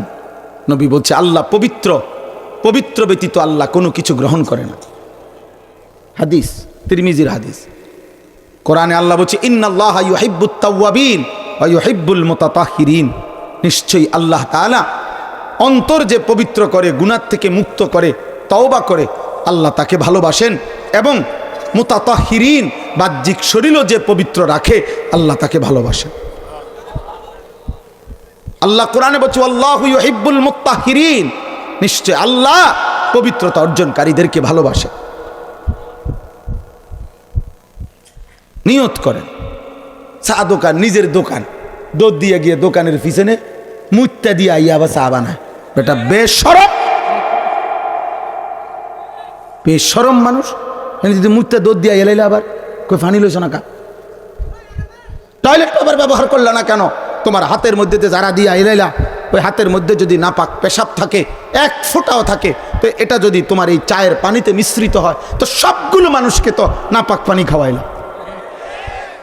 এতগুলো মানুষের এত বড় ক্ষতি করলা কেমনে? আখেরাতে জবাবদিহি করতে হবে না? পরকালে আল্লাহর কাছে হিসাব দিতে হবে না? এতগুলো মানুষের ক্ষতি করলা কেমনে? আল্লাহ আমাদেরকে বুঝ দান করেন, আকলে সালিম দান করেন। আমার ভাই, আমার বাপ, আমার বন্ধু, আমি এটা বুঝাইতে চাইলাম। এতগুলো কথা বলার মাকসাদ নিজেকে ভুলে না যাওয়া, আখেরাত ভুলেন। আখেরাত ভুলে মুসলমান যাই করে ধোকা, আল্লাহকে ভুলে মুসলমান যাই করে ধোকা। কি ধোকা? ওয়ামাল হায়াতুদ দুনিয়া ইল্লা মাতাউল গুরুর। আল্লাহ বলছে, বান্দা মনে রেখো দুনিয়ার জীবন আর কিছুই নয়, ধোকা। কি? আবার বলেন, আবার বলেন, আবার বলেন। ওমা হাদিহিল হায়াতুদ দুনিয়া ইল্লা লাহবুন ওয়া লাইব। কোরআনে আল্লাহ বলছে, বান্দা দুনিয়া আমি বানিয়েছি, আমি তো জানি আমি কি বানাইছি। কোম্পানি তো বলতে পারে এটা কি প্রোডাক্ট, নাকি গুণাগুণ কেমন, উৎপাদনের তারিখ কত, মেয়াদ উত্তীর্ণের তারিখ কত, এটা কোম্পানি লিখে দেয় না? হ্যাঁ, তো রব্বুল আলামিন বলে, বান্দা দুনিয়া তো আমি বানিয়েছি, আমি বললাম দুনিয়ার জীবন, দুনিয়াটা আমি বলছি আমি আল্লাহ কি বানাইছি। লাহবুন তামাশা ওয়া লাইবুন, খেলাধুলা। দুনিয়া তামাশা, দুনিয়া খেলাধুলা। ওয়ালামু আন্নামাল হায়াতুদ দুনিয়া লাইবুন ওয়া লাহবুন ওয়া জিনা ওয়া তাফাখুরুম বাইনাকুম ওয়া তাকাসুরুন ফিল আমওয়ালি ওয়াল আওলাদ। আল্লাহ বলে, বান্দা মনে রেখো দুনিয়ার জীবন কি কি? 1 নম্বরে লাইব, খেলাধুলা। 2 নম্বরে লাহবুন, তামাশা। ওয়া জিনাতুন, কিছুক্ষণের সাজগোজ, কিছুক্ষণের পাউডার, ফেয়ার অ্যান্ড লাভলির ডলা, আবার 2 আলাওয়া। ওয়া তাফাখুরুম বাইনাকুম, কিছুক্ষণের গর্ব, অহংকার, হয় ক্ষমতার গর্ব, নয়তো শরীরের গর্ব, নয়তো বংশের গর্ব, নয়তো রূপের গর্ব। এই তো না, কোনো না কোনো গর্ব, অহংকার, এরই নাম দুনিয়া। ওয়া তাকাসুরুন ফিল আমওয়ালি ওয়াল আওলাদ। আল্লাহ বলেন, আর কি? দুনিয়ার জীবন হলো কিছু সম্পদের গুণা, হিসাব করা, কত হইল, কত গেল, আছে কত, নাই কত। এই তো ওয়াল আওলাদ, ছেলে মেয়ে, জিফুত, নাতি নাতনি, এগুলোর হিসাব। আমার ছেলে এইটা করে, মেয়ে ওইটা করে, ছেলের বউ এইটা করে, মেয়ের জামাই ওইটা করে, নাতি এইটা পরে, নাতনি ওইটা পরে, এগুলোর বসে বসে হিসাব দেওয়া। এই তো না? আল্লাহ বলেন, বান্দা এটুকুতেই যার জীবন চলে গেল। কিভাবে? কিভাবে? খেলাধুলায়, তামাশায়, সৌন্দর্যের সাজগোজে, অহংকার করতে করতে, সম্পদের হিসাব করতে করতে, সন্তান নাতি নাতনি বংশধরের হিসাব করতে করতে।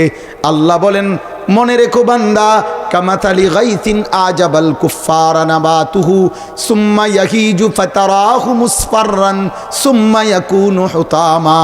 ওই ব্যক্তির জীবন হলো ওই কৃষকের মতো, যে তার ধান ফসল লাগাইছে, কয়েকদিনের মধ্যে সবুজ গাছ হইছে, এরপরে কয়েকদিনের মধ্যেই হলুদ গাছ হয়ে গেছে, এর কয়েকদিন পরেই ধান গাছ কাইটা বাড়িতে আনছে, এবার ধান আলাদা করে গাছগুলো রৌদ্রের মধ্যে শুকাইতে দিছে, এবার হলুদ ঘাস এগুলো আপনার খড়কুটার মতো বাতাসে উঠতেছে। আল্লাহ বলেন, ঠিক এরকমভাবে তার জীবনটাও এভাবে পার হয়ে গেল। এবার তারপরের স্টেপ, ওয়াফিল আখিরাতি আযাবুন শাদীদ। মনে রেখো বান্দা, আখিরাতে এই নাফরমানের জন্য অপেক্ষা করছে আযাবে শাদীদ, ভয়ঙ্কর আযাব অপেক্ষা করছে। অতএব দয়া করে বুঝতে শিখেন, ভাবতে শিখেন, ভাবতে শিখেন। একটা একটা করে, একজন একজন করে ভাববেন। বলেন ইনশাআল্লাহ। আমার বাপ, আমি দুনিয়া ছাড়তে বলি নাই, আবারও বলছি, দুনিয়া বাদ দিতে কেউ বলে নাই। বাজার বন্ধ, ব্যবসা বন্ধ, ছেলে মেয়ে বন্ধ, সংসার বন্ধ, স্বামী স্ত্রীর সম্পর্ক বন্ধ, বিল্ডিং দালান বন্ধ, না না, খোদার কসম না, কিচ্ছু বাদ দিতে বলি নাই। আল্লাহ বলে না, ওয়ালা তানসা নাসিবাকা মিনাদ দুনিয়া। আল্লাহ বলছে দুনিয়ার প্রয়োজন ভুলে যেও না বান্দা, আমি বাদ দিতে বলি না। আল্লাহ তো দোয়া শিখাইছে, রব্বানা আতিনা ফিদ দুনিয়া হাসানা। তাহলে দুনিয়া বাদ দিতে বলছে আল্লাহ? না না না, বলছে হাসানা। আল্লাহকে এভাবে বলো, মাওলা তামাম দুনিয়া আমার লাগবে না, ওটুকু দুনিয়া দেন যেটুকু দুনিয়া হাসানা, ওইটুকু সম্পদ দেন যেটুকু পবিত্র, ওই রকম একটা বিবি দেন যে নেককার, ওই রকম সন্তান দেন যে সন্তান আপনাকে সেজদা করে, ওই রকম সম্মান দেন যে সম্মান আখিরাতের কাজে লাগে, ওই রকম ব্যস্ততা দেন যে ব্যস্ততা দ্বারা ইবাদত আমলের নেকি কামানো যায়, ওই রকম অবসরটুকু দেন যেটুকু অবসরে আপনার জিকির করা যায়, অর্থাৎ যা কিছু দ্বারা আমার আখিরাত বয়ে আনে এমন দুনিয়া আমারে দেন। তামামটা লাগবে না মাওলানা, পুরোটা দিয়ে কিরম ওয়াফিল আখিরাতি হাসানা, আখিরাতও যা উত্তম তাই দেন। তাহলে দুনিয়া বাদ দিতে বলছে না, আখিরাত ভুলতে নিষেধ করছে। আমরা তো এটাই বলতে চাই, দুনিয়া করো না ভাই, কোনো সমস্যা কি? আল্লাহকে ছেড়ে দিলা কেন? হালাল হারাম ছেড়ে দিলা কেন? এরম শুরু করলা কা? সুদও খাও, কিস্তিও নাও, মিথ্যাও বলো, ওজনও, কথায় কথায় হাসতে হাসতে মিথ্যা কথা বলো, হাসতে হাসতে ওজনে কম দেয়, হাসতে হাসতে সুদ খাইতেছে, সুদের লেনদেন করতে। আস্তাগফিরুল্লাহ। আরে বেটা, মনোজন কামড়াইয়া দুনিয়াটা সিরালাইব সব কিছু খাইয়া, এরপরে শেষ বয়সটা ভেজিটেবল খায়। আচ্ছা, আরে দুইটা রুটি খায়,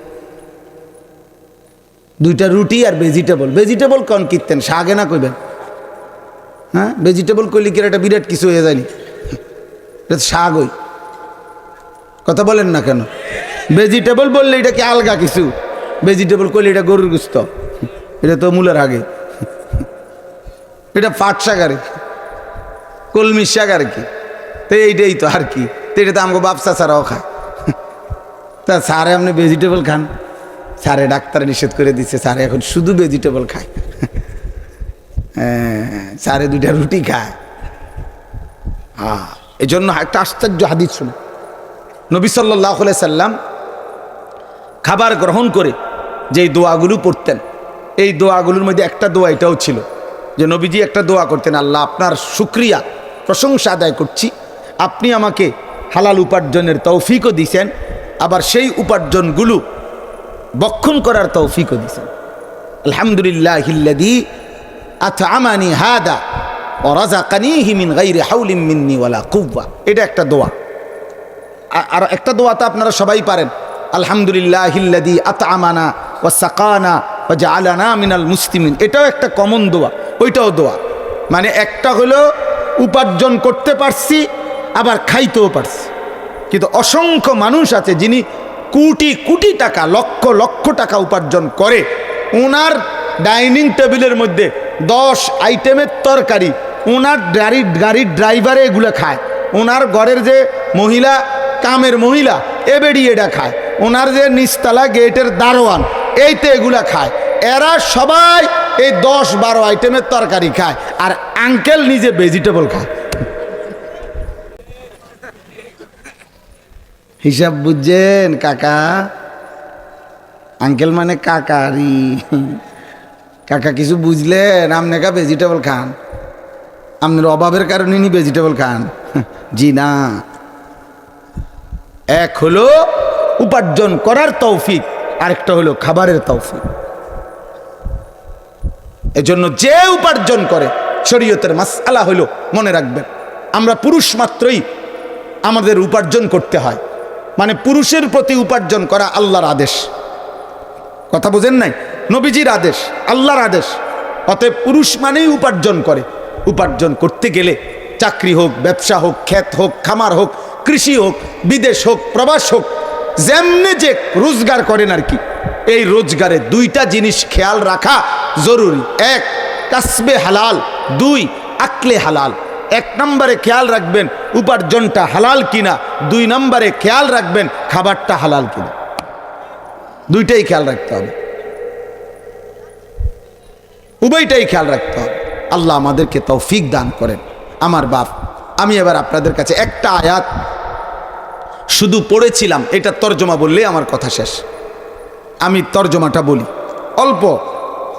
24 নম্বর পারা, 40 নম্বর সূরা, সূরায়ে মুমিন সূরাটার নাম। 67 নম্বর আয়াত। এখানে আল্লাহ তাআলা আমাদেরকে মোট 4টা কথা বলছে, মোট 5টা কথা। আমি এই 5টা কথা আলাদা আলাদাভাবে ছোট্ট ছোট্ট করে বলি, তাহলে আমাদের বিবেক হবে, মানে দিমাগ খুলবে। 1 নম্বরে আল্লাহ তাআলা আমাদেরকে সৃষ্টি করেছেন। আল্লাহ বলছেন, আমি মানুষকে সৃষ্টি করেছি মায়ের পেট থেকে বের করার আগ পর্যন্ত 7টা ধাপে। কয় ধাপে? 7 ধাপে। প্রত্যেককে আল্লাহ সৃষ্টি করেছেন আমাদেরকে 7টি ধাপে, 7 স্তরে। 1 নম্বর, সংক্ষেপে বলতে, 1 নম্বর মাটি, 2 বীর্য, 3 জমাট রক্ত, 4 গোশতের টুকরা, 5 হাড্ডির একটা কঙ্কাল, খাঁচা আর কি, 6 প্রয়োজন পরিমাণ গোশত দিয়ে নাক চোখ কান লাগিয়ে গোশতের আবরণ দিয়ে শরীর গঠন, 7 রূহ ফুকে দিয়ে মায়ের পেট থেকে বের করছে। কয়টা হইল? 7। ওয়ালাকাদ খালাকনাল ইনসানা মিন সুলালাতিন মিন তিন সুম্মা জাআলনাহু নুতফাতান ফি ক্বারারিন মাকিন। সূরা মুমিনুন একটা সূরা আছে 18 নম্বর পারায়, সেখানে আল্লাহ ধারাবাহিকভাবে এই 7টা বলছে। তাহলে কয় ধাপে? 7 ধাপে আল্লাহ আমাদেরকে মায়ের পেট থেকে বের করেছেন।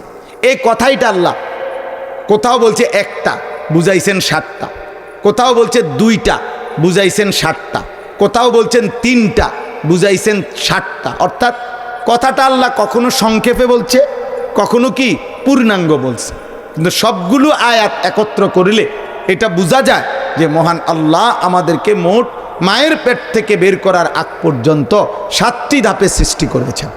কয়টি ধাপে বলেন? আবারও বলছি, মাটি, বীর্য, জমাট রক্ত, গোশতের টুকরা, হাড্ডির কঙ্কাল, গোশতের আবরণ দিয়ে শরীর গঠন এবং রূহ ফুকে দিয়ে মায়ের পেট থেকে বের করে। এই হলো 1 নম্বর কথা। 2 নম্বর কথা, আল্লাহ তাআলা বলছে, বান্দা এরপর আমি তোমাদেরকে মায়ের পেট থেকে বের করে এনেছি।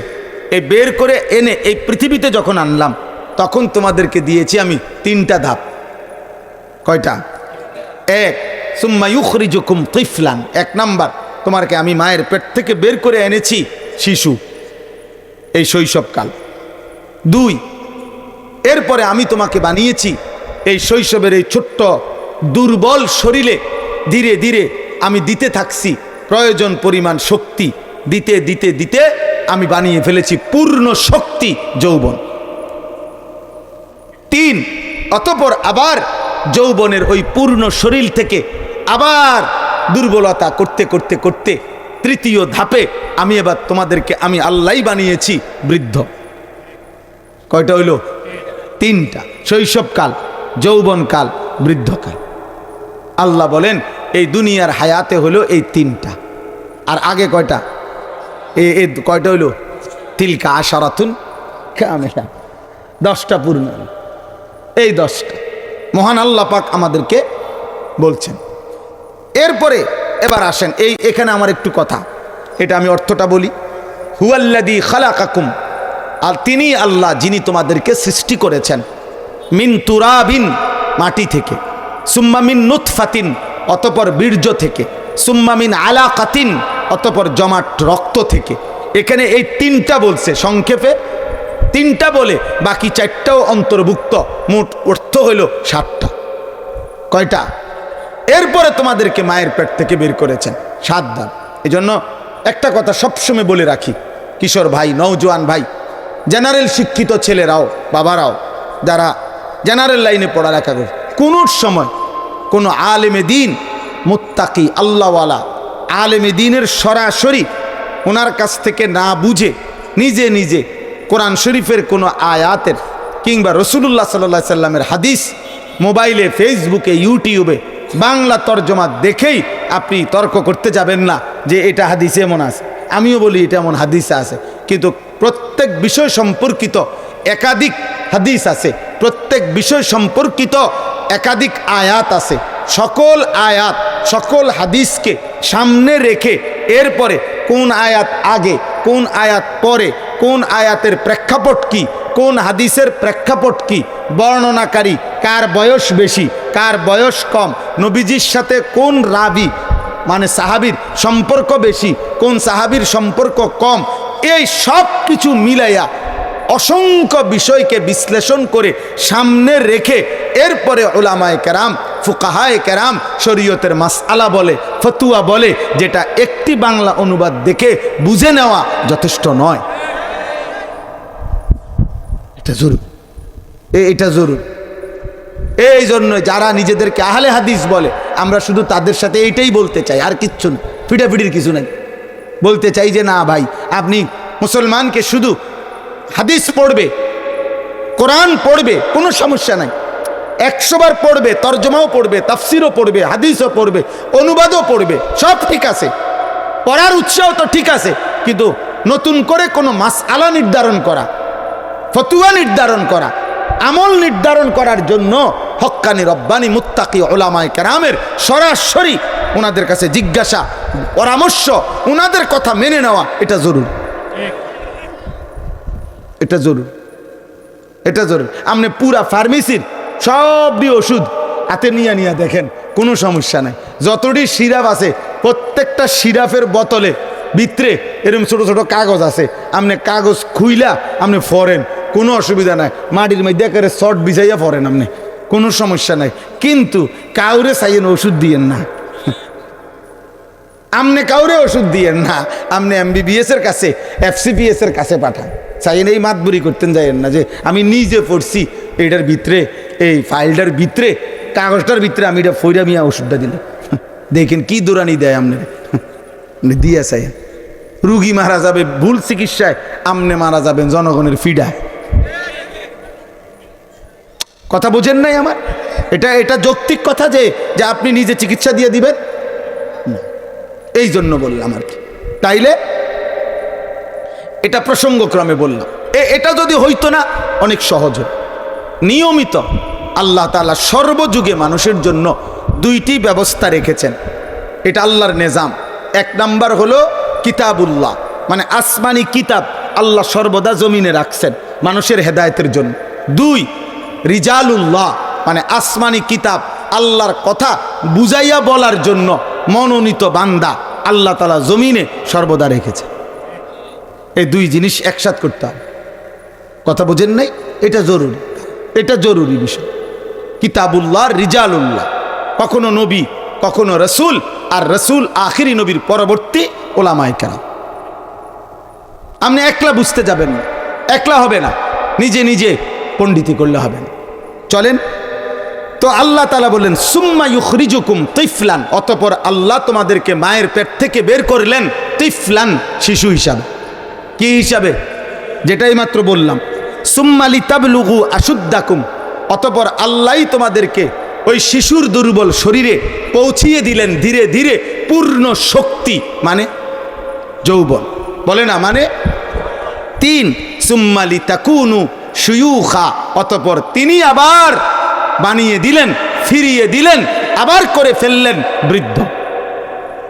বৃদ্ধ তাহলে যেই বাচ্চা ছোট 2 বছরের বাচ্চা, তার বয়স যখন 14 হয়, তখন তার আগের হাত পাওগুলো খুইলা নতুন হাত পাও লাগায়, ঠিক না?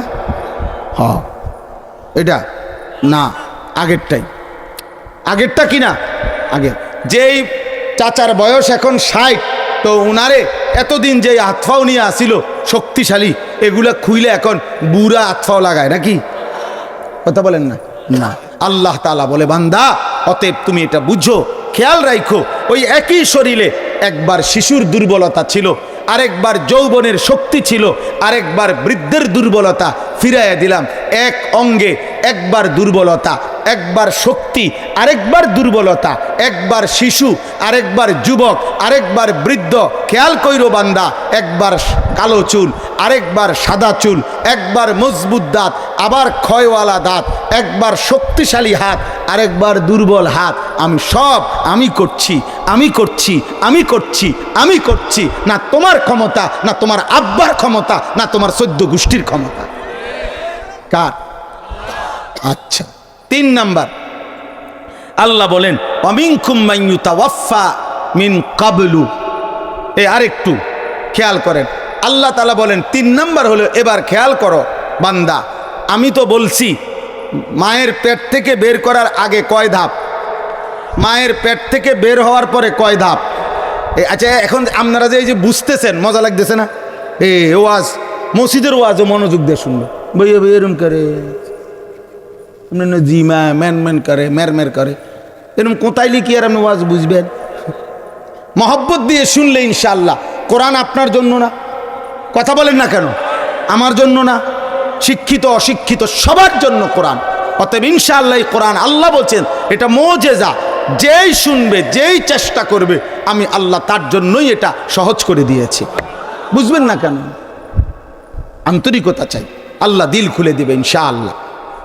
চলেন বাবা, তাইলে আমরা বুঝলাম যে মায়ের আগে কয় ধাপ, মায়ের পেট থেকে বের হওয়ার আগে কয় ধাপ, মায়ের পেট থেকে বের হওয়ার পরে দুনিয়ার মধ্যে কয় ধাপ, এই 3 ধাপের ব্যাপারে এবার 3 আর 7-এর মধ্যে একটা ব্যবধান বলছে আল্লাহ, যে আগের 7 ধাপ তোমাদের সবার উপর দিয়া পার হইছে, কিন্তু পরের 3 ধাপ বান্দা, এটা আবার বলছি, আল্লাহ বলছেন বান্দা মনে রেখো এই 3 ধাপ কিন্তু সবার উপর দিয়া পার হবে না, বরং অমিনকুম মান ইউতাওয়াফা মিন কাবলু, এই শিশু যৌবন বৃদ্ধ এই 3 ধাপ কিন্তু সবাই পাবা না, বরং আমি আল্লাহ চলতি পথে এর মাঝখান দিয়েই অসংখ্য জনকে মৃত্যু দিয়ে ফেলব। নাকি? হিসাব বুঝো, হিসাব বুঝো। এজন্য দোস্ত, তোমার দাদা বুড়ো হইছে বলে তুমি বুড়া হবে না, তোমার বড় ভাই জওয়ান হইছে বলে তুমি হবে না। 3 বছরের বাচ্চা কবরে নাই, 3 দিনের বাচ্চা কবরে নাই, 6 বছরের বাচ্চা কবরে নাই, 20 বছরের তাগড়া যুবক কবরে নাই, 60 বছরের বুড়ো মানুষ কবরে নাই, 120 বছরের চাচা কবরে নাই। কে করছেন? এটা করছেন কে? আল্লাহ করছে, আল্লাহ করছে। অতএব বান্দা তুমি ভেবো না আরো সময় বাকি, এখনো বয়স বাকি, মাত্র সবে 14 বছর। তাহলে কতশো বছর তুমি হায়াত? 1400 বছর। তাইলে মাত্র বয়স 20 বছর। তাহলে তুমি কি বুঝতে চাচ্ছ, বুঝাইতে চাচ্ছ? আরো অনেক দিন বাঁচবা, সেটা কতদিন? কে বলছে? কার থেকে সিদ্ধান্ত নিছ? কে তোমারে শুনাইলো? কে তোমারে জানাইলো? হ্যাঁ, যে ডাক্তার বলছে তোমারে ধরে নাও, অসুবিধা হবে না, আপনি চলতে থাকেন, ওই ডাক্তার তো মারা যাবে। এক বুজুর্গ রবি ইবনে খাইসাম রাহমাতুল্লাহ আলাইহি, ওনার অসুস্থকালীন মৃত্যুর পূর্বে ওনার সন্তানরা ওনারে বলছে, আব্বা আমরা কি আপনার জন্য একজন ভালো ডাক্তার আনবো? উনি বলছেন আমি ভাবছিলাম, পরে আমি ভেবে দেখলাম যে ডাক্তারে ডেকে আনবা আর যে আমি রুগী, আর তবিবু ওয়াল মাতবুবু কিলাহুমা ইয়ামুতান, ওই ডাক্তার সাহেব আর আমি রুগী সাহেব, আমরা দোনো সাহেবে মারা যাব। কাজেই ডাইকো না বাপ, ডাক্তারে না ডাকা আমি আমার মহান মালিকরেই ডাকতে থাকি, আমার মালিকের ফয়সালাই কার্যকর হবে। সুবহান। হযরত আবু বকর সিদ্দিক রাদিয়াল্লাহু তাআলা আনহু, কিতাবে আছে, আমার কাছে কিতাব আছে আরবিতে, জাআত সাকরাতুল মাউত বিল হক, এই কিতাব, এটার নামে এটা, এই কিতাবে আছে হযরত আবু বকর সিদ্দিক রাদিয়াল্লাহু তাআলা আনহুর মৃত্যুর পূর্বে উনি অসুস্থ ছিলেন। তো অসুস্থ অবস্থায় ওনাকে অন্যান্য সাহাবীরা বলছে, হাল নাদউ লাকা তাবিবান, আমরা কি আপনার জন্য একজন ডাক্তার আনবো? উনি বললেন সুবহানাল্লাহ। হযরত আবু বকর বললেন, আত-তাবিবু কাদ রাআনি, আরে ডাক্তার সাহেব তো আমারে দেখছে, ডাক্তার তো আমারে দেখেছে। ক্বালু ফামা ক্বালা, তো অন্যান্যরা বলল তাহলে ডাক্তার কি বললেন? মানুষে কয় না যে ডাক্তার তো দেখছে, তো এখন কি বলছে, কি কি কইল? হযরত আবু বকর সিদ্দিক বলেন, ইন্নাহু ইয়াকুলু ইন্নী ফাআলুল লিমা উরিদ, ডাক্তার সাহেব আমারে বলছে আবু বকর আমি যা ইচ্ছা তাই করতে পারি, আমি চাইলে হায়াত দিতে পারি, আমি চাইলে মৃত্যু দিতে পারি। আসলে কে? আল্লাহ। আল্লাহ। আজকে এখানে এসে শুনলাম, আজকের এই মাহফিলের যিনি শ্রদ্ধেয় সভাপতি ছিলেন, কি নাম হুজুরের? কারি ইউসুফ সাহেব, আমাদের এই মৌলানা সাহেব হজরতের বাবা, আমার আইসেই বলছেন, মৌলানা হাবিব সাহেব বলছে, হুজুর উনি আপনার কথা শুনছে, ইচ্ছা ছিল উনি সভাপতি হওয়ার কথা ছিল, এবং পোস্টারের রেডির পরে তো এরপরে দুনিয়া থেকে বিদায় নিছেন, এই পৃথিবী ছেড়ে চলে গেছেন। আমি একবার নোয়াখালী এক মাহফিল, আরও আগে 7-8 বছর আগে হবে মনে, এক লোক আমারে মাহফিলের দাওয়াত দিছে, দাওয়াত দিয়া পোস্টার মানে ডায়েরিতে যার নাম নাম্বার মাহফিলের 15 দিন আগে আমি কোনোভাবে 10 দিন আগে ওই নাম্বারটা কল ঢুকাইতে পারতেছি না, কিরে আহারে এই মাহফিল কি হলো। পরে পাশের অন্য এলাকার কাউরে দিয়ে খবর নিছি যে ভাই এই নামে এই এলাকায় অমুক দিন আমার একটা মাহফিল ছিল, খবর নেন হইবনি। উনি বলতেছে হুজুর মাহফিলের আয়োজন সব ঠিক আছে, পোস্টার হয়েছে, মাহফিল হবে, মাইকিং হয়েছে, সবই তো ঠিক আছে। তাই বললাম তাহলে ওই লোক কোথায়, যেই লোক আমার মাহফিলের দাওয়াতটা দিল ওনার নাম্বারটা তো ঢোকে না। আল্লাহর কসম বাপ, মাহফিলের দিন আমি ওই কথার আলোকে গেছি, গিয়েই শুনছি যে আমারে দাওয়াত দিছে সে কবরে চলে গেছে, সে নাই। তাহলে অমিনকুম মান ইউতাওয়াফা মিন ক্বাবলু, আল্লাহ বলেন আমি কিন্তু সকলকেই যুবক বানাই না, আমি সকলকে বৃদ্ধ বানাই না, মৃত্যু দিয়ে ফেলি। দোস্ত আমার, বন্ধু আমার, হযরত হাসান বসরি রাহমাতুল্লাহ আলাইহি আমরা কিতাবে পড়ছি, উনি বলছেন হে যুবক, যে গাছ থেকে ফুল বের হয়, যেমন আম গাছ, সব ফুল কিন্তু আম হয় না, যেগুলো আবার আম হয় ছোট্ট ছোট্ট, সবগুলো আবার বড় হয় না, যতগুলো বড় হয় ততগুলো পাকে না। তিনি বলছেন হে যুবক মনে রেখো, ঝরেই যায় বেশি, থেকে যায় কম, ঝরে যায় থাইকা যায় কম। অতএব মৃত্যু চলার পথে মৃত্যুই হয়ে যাবে বেশি। এই জন্য সর্বসময়, সর্বকালে, সর্বযুগে, সব অঞ্চলে, প্রত্যেক যুগে কিশোর, নওজোয়ান, তরুণ, যুবক যেই পরিমাণ, তার কাছাকাছি বৃদ্ধ থাকে না। বৃদ্ধ থাকে 2 জন, 4 জন, 5 জন, একই বাড়ির। মনে করেন আমগো এই বাড়ি, যে আমরার এই বাড়ি, আমার বাপ চাচার গো বাড়ি, মনে করেন আমরা, আমার বাবা চাচা, আমরা 4 জন, আমার বাপ চাচারা। তাহলে আমার বাপ চাচারা, চাচতো ভাই, জ্যাঠতো ভাইয়ের মধ্যে আমরা যেমন 8 জন ভাই বোন, এরকম আমার বাপ চাচা প্রত্যেকের তো কি আছে, ছেলে মেয়ে আছে না। এর মধ্যে আমাদের হিসাবে আমার বাপ চাচা 4 জনের সন্তানদের মধ্যে 1 জন কেবল মারা গেছে এখন, জ্যাঠতো ভাই 1 জন, আর বাকি আমার এই 4 জন বাপ চাচার সকলের ছেলে মেয়ে আমরা এখনো বাইচা আছে। কিন্তু আমার এই বাপ চাচার ফ্যামিলির মধ্যে বৃদ্ধ বয়স্ক শুধু 1 জন আছে, আমার ছোট চাচা। আমার বাবাও কবরে, আমার জ্যাঠাও কবরে, আমার দাদাও কবরে, আমার 3 নম্বর চাচাও কবরে, বাইচা আছে শুধু আমার ছোট চাচা। তাহলে ছোট চাচা বুড়া বয়স্ক লোক আছে 1 জন, কিন্তু 4 জন বাপ চাচার ছেলে মেয়ে যারা সবাই বাইচা আছে। তাহলে বোঝা গেল কিশোর যুবক এরা ওই বৃদ্ধ পর্যন্ত পৌঁছতে পৌঁছতে চলে যায় বেশি কবরে। নাই তো ছেলে মেয়ে যদি থাকে 30 জন, বয়স্ক লোক তো থাকার দরকার ছিল 10-12 জন,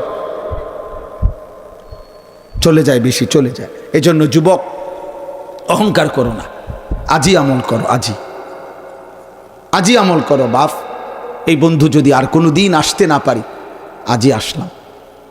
দোস্ত আমার, বন্ধু আমার, কিশোর নওজোয়ান, নষ্ট হইও না বাপ, নষ্ট হইও না।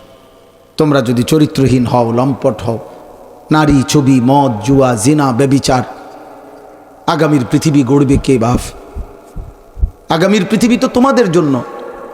তুমি নওজোয়ান, যদি আল্লাহ হায়াত দেয় আরো 40 বছর বাঁচো, আর তোমার সমাজ যদি এরকম জিনা, ব্যভিচার, নেশা, যদি সন্ত্রাস, খুন, রাহাজানিতে ভরপুর হয়ে যায়, তুমি টিকবা কেমনে? তোমার ফ্যামিলি টিকবে কেমনে? বলো না বাপ, তুমি টিকবা কেমনে? আরবিতে বলে উতলুবিল জার কাবলাদ দার, আরবিতে বলে একটা প্রবাদ যে ঘর করবার আগে তালাশ করো প্রতিবেশীকে। ঢাকা শহরে এমন অসংখ্য বিল্ডিং আছে, আশ্চর্য হবেন, যে বিল্ডিং মনে করেন 10 তলা বিল্ডিংয়ে প্রতি তলায় 2টা ফ্ল্যাট, তাহলে 20টা ফ্যামিলি থাকে। তাহলে 20টা ফ্যামিলির মধ্যে গড়ে আপনার যদি 5 জন করে মানুষ হয়, তাহলে 100 জন মানুষ, 100 জন মানুষের মধ্যে গড়ে 60 জনের কম হবে না পুরুষ। কথার কথায় ধরেন এরকম অসংখ্য ফ্ল্যাট ওয়ালারা বাড়ি ভাড়া থাকে, আমাদের সাথে মহব্বত করে, বলছে হুজুর পুরাটা ফ্ল্যাটে, পুরাটা বিল্ডিংয়ে কেউ ফজরের নামাজ পড়ে না। এমনকি দারোয়ান বাড়িওয়ালা বলছে গেট খোলা যাবে না, বাড়ির নিরাপত্তার জন্য ফজরের নামাজের জন্য খুলা, বাইর হইতে দেয় না। তাইলে এই প্রতিবেশীগুলো, নাফরমানগুলো, এই মুহূর্তে যদি খোদার আযাব আসে, তাহলে এরা ধ্বংস হয়ে যাবে না? এই জন্য দোস্ত আমার, আমি বন্ধু, এক ফেরিওয়ালা, এক অস্থির মানুষ, যে কলিজার মধ্যে এই ব্যথা লালন করি যে তোমরা ছেলেরা তোমাদের পৃথিবী তোমরা অনিরাপদ বানাচ্ছ। তোমাদের এই নারী ছবি, জিনা, ব্যভিচার, মদ, জুয়া, তোমাদের এই অসভ্যতা, চরিত্রহীনতা, তোমাদের এই এক ওয়াক্ত নামাজ না পড়া, এই জীবন তুমি তোমার পৃথিবী অনিরাপদ করে ফেলছ। তুমি কষ্ট পাইবা বাপ, তুমি কষ্ট। তোমার বিবির ইজ্জত যদি নিরাপদ না থাকে, তোমার মেয়ের সম্মান যদি নিরাপদ না থাকে, তোমার বোন যদি তোমার ঘরে নিরাপদে থাকতে না পারে, তো এই সমাজে বাঁচবা কেমনে? এই সমাজে বাঁচবা কেমনে বাপ? তাহলে আল্লাহ আমাদেরকে বুঝ দান করেন। অতএব প্রত্যেকের কাছে অনুরোধ করেন, আল্লাহ বলছেন ওয়ালি তাবলুগু আজালাম মুসাম্মা, আমি কিন্তু সবার হায়াত পূর্ণ করি, আমি কাউকে অল্পতে মৃত্যু দেই না, অকালে নয় নির্ধারিত সময়ে। অর্থাৎ সবার হায়াত আমি এক সমান রাখি নাই, আমার মন চাইছে যাকে আমি যেতটুকু হায়াত দেই ততটুকু পূর্ণ করেই তাকে মৃত্যু দিই। নাকি এখানে আমাদের কিছু বলার আছে? ওয়ালা আল্লাকুম তাকিলুন, এই শেষ কথা আল্লাহ বলছে বান্দা এবার তুমি যদি একটু ভাবো, আমি একবার মায়ের পেট থেকে বের হওয়ার আগে 7 ধাপে তোমাকে সৃষ্টি করেছি, মায়ের পেট থেকে বের হওয়ার পরে 3 ধাপে তোমাকে পৃথিবীতে হায়াত দিয়েছি, তাও আবার সবাইকে 3 ধাপ পূর্ণ দেই নাই, বরং এর আগে মৃত্যু দিয়ে ফেলি।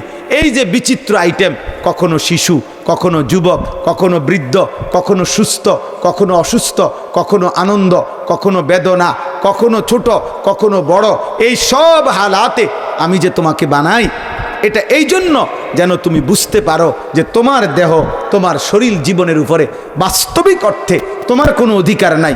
অধিকার আমি আল্লাহর, ফয়সালা আমি আল্লাহর, ভালো রাখি আমি, সুখে রাখি আমি, দুঃখ দেই আমি, সুস্থ রাখি আমি, অসুস্থ বানাই আমি, আলো দেই আমি, রাত দেই আমি, সপ্তাহ পার হয় আমি ঘুরাইলে, দিন পার হয় আমি ঘুরাইলে। তোমার ইচ্ছায় তুমি যুবক হও নাই, তোমার ইচ্ছায় তুমি বৃদ্ধ হইতে পারবা না।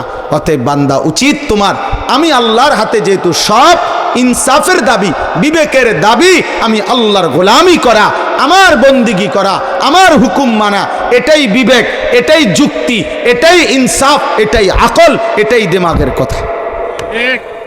আল্লাহ আমাদেরকে বুঝা মানা সহজ করে দেন।